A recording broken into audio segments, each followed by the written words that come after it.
Zimske aktivnosti na snegu so za otroke in mlade vedno posebno doživetje. Žal pa so nekaterim zaradi gibalne oviranosti težko dosegljive. Zato se je porodila ideja, da paraolimpijski tabor za družine organizirajo tudi v zimskem času in mladim z invalidnostmi ponudijo tudi možnost smučanja. Po lanskoletni zelo uspešni premierni izvedbi se je zimski tabor tudi letos odvil na smučišču Rogla. Meni je všeč na smučkah, zato imam neko aktivnost.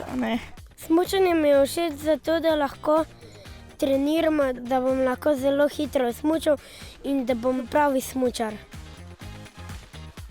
Zato, ker uživamo na snegu, kljub nekam prilagoditvam, tokrat drugič, močnejši, bolj podprti strokovno ekipo, z nekimi znanji, izkušnjami iz preteklosti. Uživanje na snegu in veselje ob smučanju sta zelo pomembna, a varnost in strokovnost sta vedno na prvem mestu. Zato za mlade smučarje skrbijo učitelji smučanja in delovni terapevti.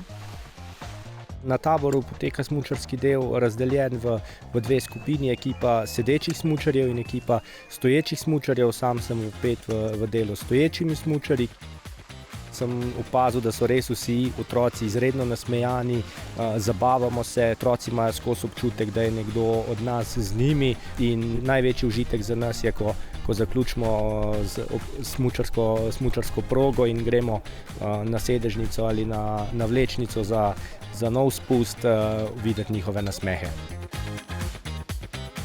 Smo se učili delati pluh, pa smo se peljali s zunimi krohci, pa smo se spuščali lahko dol s hitrostjo, pa zavijali si skozi na svežem zraku, na snegu.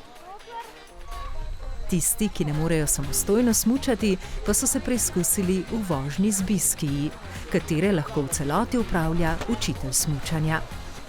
Da imajo res tudi oni možnost izkusiti, kako je jeti po strmini, uživati v tem športu, ko uživamo mi, ko se s tem ukvarjamo in ko nam je fajn. Tako da imajo res neko socialno vključenost, sploh možnost, da grejo na smučišče.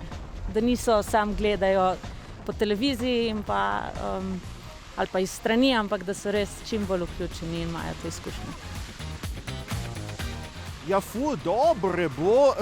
Ja, za dol iti sem mogel prav pomagati, šoferati z rokami in to. Nepogrešljivi del paraolimpijskih taborov za družine pa so tudi prostovoljci.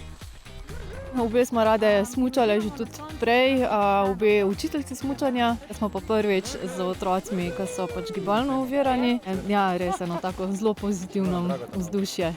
To so neprecenljive izkušnje in dogodki, da si lahko zraven in vidiš to iskrce v očeh, ko naredi zavojanje, lahko tudi on na snegu.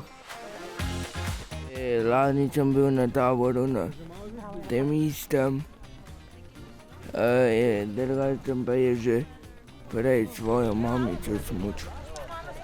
Najbolj pomembno je potem, da ga navdušaš, da si želi, da ga usmerjaš, da sodeluje s teboj in da je zadovoljen.